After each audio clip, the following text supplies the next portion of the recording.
नमस्ते सभी को। आज हमारी जो मगध की क्लास है, कल हमारा मगध की एक क्लास हो चुकी है। आज हमारी सेकंड क्लास है मगध की। उसके बारे में आज हम बात करते हैं। बात करेंगे मगध साम्राज्य की। मगध साम्राज्य में देखो, मगध साम्राज्य की जो बात करें, संस्थापक कौन है? वो वैदरथ है। मैंने कल आपको बताया था पहली क्लास में, उसमें हमें बताया था कि मगध का जो संस्थापक है वो कौन था? वैदरथ था। वो बात करें, उसकी राजधानी क्या थी? राजगृह थी। और उसके पुत्र का क्या नाम था? जरासंध था। ठीक है, ये चीज आपको याद रखनी है।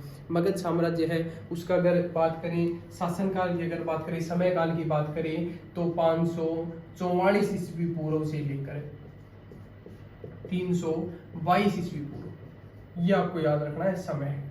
इसमें बात करें, मगध में 3 वंश हुए हैं। एक तो कल हमने बात की जैसे हर्यक वंश, और एक शिशुनाग वंश, और एक नंद वंश। ठीक है, तो ये 3 वंश हुए हैं। ठीक है, हर्यक वंश हुआ है एक, तो एक बात करें शिशुनाग वंश हुआ है, एक हुआ है शिशुनाग वंश। ठीक है, और एक हुआ है नंद वंश।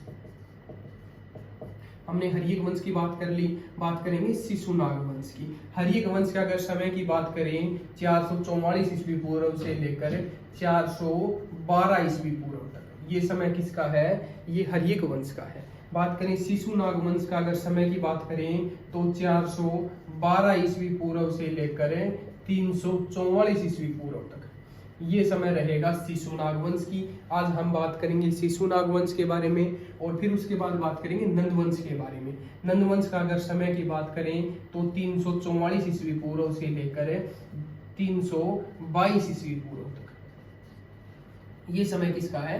नंद वंश का है। ठीक है, ये 3 वंश हुए हैं इसमें मगध में। तो हम हर्यक वंश की बात हो चुकी है, अब बात करेंगे शिशुनाग वंश में। तो देखो, शिशुनाग वंश है, इसमें बात करें कि जो हर्यक वंश का अंतिम, मैंने कल आपको बताया कि अंतिम जो राजा था वो नागदर्शक था। नागदर्शक का मंत्री कौन था? शिशुनाग था। तो शिशुनाग है वो अयोग्य था। जो नागदर्शक था वो अयोग्य होने के कारण शिशुनाग उसको हटाकर अपने वंश की स्थापना करता है, शिशुनाग वंश की। बात करेंगे शिशुनाग वंश के बारे में। शिशुनाग वंश, तो ये जो शिशुनाग वंश है इसके बारे में हम बात करेंगे। सबसे पहले तो ये याद रखनी है कि शिशुनाग वंश है, इसकी राजधानी क्या है? तो वैशाली। वैशाली राजधानी। वजियों पर निरंतर स्थापना करने के लिए, स्थापित करने के लिए वैशाली को राजधानी बनाया शिशुनाग ने। ठीक है, अवंती है, अवंती राज्य को मगध में मिलाया। अवंती राज्य को मगध में मिलाया, ये भी चीज आपको याद रखनी है शिशुनाग वंश के बारे में। शिशुनाग वंश है, इसका बात करें उत्तराधिकारी कौन था? कालाशोक था। कौन था? कालाशोक था। ये जो कालाशोक है, जो बौद्ध धर्म की जो दूसरी बौद्ध संधि हुई थी, जो 383 ईस्वी पूर्व हुई थी वैशाली में, उस किसके समय थे? वो कालाशोक के समय में थी। ठीक है, पुराणों में दिव्य वरदान में इसका एक उपनाम है ककवर्ण। क्या कहते हैं इसे? ककवर्ण कहते हैं। उपनाम क्या है कालाशोक का? उपनाम ककवर्ण है। ठीक है, ये चीज भी आपको याद रखनी है। उसके बाद देखो, कालाशोक के बारे में एक चीज आपको ये भी याद रखनी है कि इसकी मृत्यु है, बाणभट्ट है। बाणभट्ट की एक पुस्तक है हर्षचरित। बाणभट्ट की एक पुस्तक है हर्षचरित। हर्षचरित में ये बताया गया है कि हर्षचरित में क्या है कि ये अपनी राजधानी में घूम रहा था, तो किसी ने इसकी मृत्यु कर दी। ठीक है, तो अपनी राजधानी में घूम रहा था तो किसी ने इसकी हत्या कर दी। ये चीज हर्षचरित में बताई गई है, बाणभट्ट की पुस्तक है।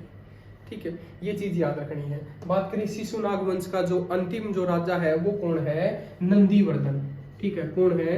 नंदीवर्धन, ये अंतिम राजा है। उसके बाद में बात करेंगे नंदवंश के बारे में। नंदवंश है, नंदवंश की अगर समय की बात करें तो 344 ईस्वी पूर्व से लेकर 322 ईस्वी पूर्व है वो समय रहेगा किसका? नंदवंश का। किसका समय रहेगा? नंदवंश का समय रहेगा। नंदवंश का किससे कब तक? 344 ईस्वी पूर्व से लेकर 322 ईस्वी पूर्व, ये समय किसका रहेगा? नंदवंश का। नंदवंश का संस्थापक कौन है? महापद नंद। कौन है? महापद नंद संस्थापक है। महापद नंद है, इसको क्या कहते हैं? उग्रसेना। एक इसकी उग्रसेन कहते हैं, उग्रसेन, जिसकी उग्रसेना हो। भार्गव भी कहते हैं, भार्गव। दूसरा परशुराम। एकराट भी कहते हैं, एकराट। ठीक है, ये उपनाम है। ठीक है, ये चीज याद रखना। भार्गव भी कहते हैं, उग्रसेन भी कहते हैं महापद्मनंद को।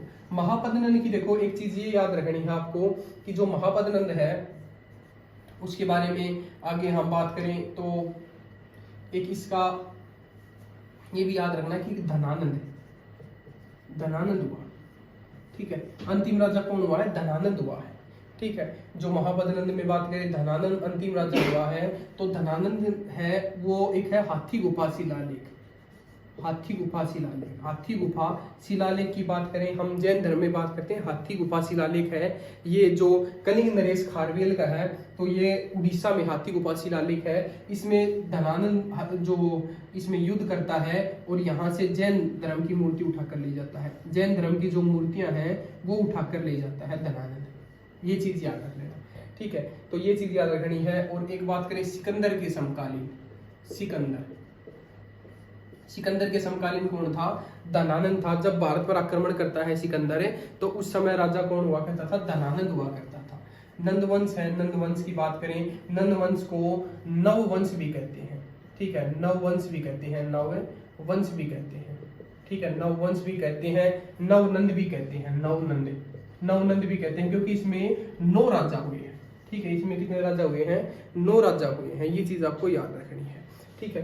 धनानंद है। ये बात करें सिकंदर के समकालीन कौन था? धनानंद था। जब सिकंदर आक्रमण करता है भारत पर, उस समय किसका शासन हुआ करता था? धनानंद का शासन हुआ करता था, ठीक है। बात करें धनानंद के समय में, एक बात करें कि चाणक्य किसके समकालीन हुआ करता था? धनानंद के समय में समकालीन हुआ करता था। और एक और पूछा जाता है, व्याकरणाचार्य है प्राणिनि। तो ये प्राणिनि है, इसकी एक पुस्तक है अष्टाध्यायी। तो प्राणिनि जो है, बात करें प्राणिनि, वो मित्र किसके थे? बात करें मित्र की, तो वो किसके मित्र थे? महापद्नंद के मित्र थे। किसके मित्र थे? प्राणिनि है जिसकी एक पुस्तक है अष्टाध्यायी, वो किसके मित्र हैं? महापद्नंद के मित्र हैं प्राणिनि, ठीक है। चाणक्य किसके समय में हुआ करता था? धनानंद के समय में। धनानंद है वो एक बार बात करें अपमान कर देता है चाणक्य का, जिसे हम कौटिल्य भी कहते हैं, तो उसका अपमान कर देता है। और ये बात को चाणक्य को बुरी लगती है और ये एक कंचे खेलते हुए बच्चे को तैयार करता है, जो 322 ईस्वी पूर्व को, जिसे चंद्रगुप्त मौर्य भी कहते हैं, उससे क्या करता है कि धनानंद के साथ युद्ध करवा देता है और नंद वंश का नाश कर और एक नए वंश की स्थापना करता है, जिसे हम पढ़ते हैं मौर्य वंश। जिसे हम क्या पढ़ते हैं? मौर्य वंश।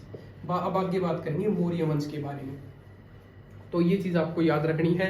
मगध है, मगध में 3 वंश हुए हैं, जैसे मैंने आपको बताया, हरिक वंश, शिशुनाग वंश और जो नंद वंश है उसके बारे में बताया। और अगला जो हमारा टॉपिक रहेगा वो मौर्य साम्राज्य पे रहेगा, ठीक है। आज की हमारी क्लास है वो कंप्लीट होती है। धन्यवाद।